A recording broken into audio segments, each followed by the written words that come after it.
तर बघा अशा प्रकारे इथे बघा असे खडक वगैरे, तर याच्यावरून आम्ही आता उतरून जाणार आहे.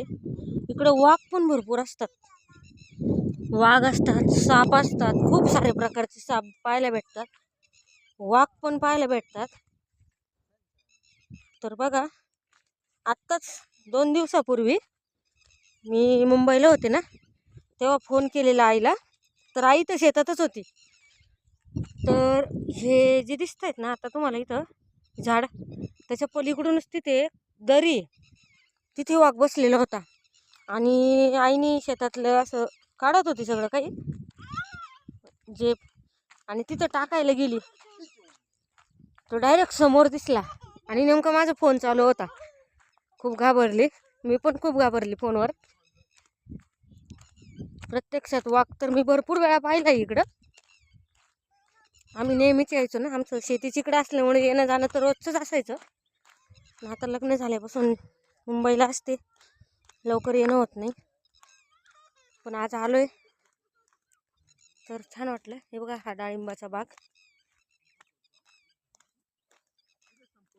तर अशा प्रकारे सर्व तुम्हाला दाखवलंच आहे. तर व्हिडिओ आवडल्यास, पिऊ बघा कशी चालली आहे, माझी पिऊ आहे, मस्त येते डोंगरावरून खाली.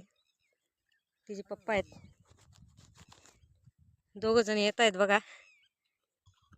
पिऊला खूप मजा वाटते. पिऊ तर पहिल्यांदा आली इकडं, म्हणजे आता पिऊ 3 वर्षाची इथं, पहिल्यांदा आली पिऊ इकडं.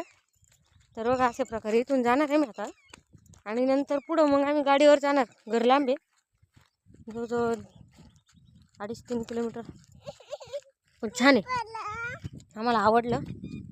म्हणजे माझ्या मिस्टरांना बघायचं होतं, मी तर नेहमीच पाहिलेलं आहे, म्हणजे भरपूर वेळा पाहिलेलं आहे, खास त्यांना बघायचं होतं म्हणून आम्ही आलो आहे आज.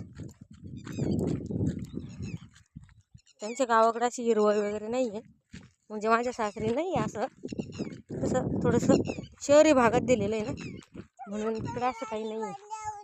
तर इकडं सगळं असं काही असल्यामुळे खूप मजा येते. तर बघा आता आम्ही गाडीवर जाणार आहे. तर व्हिडिओ आवडल्यास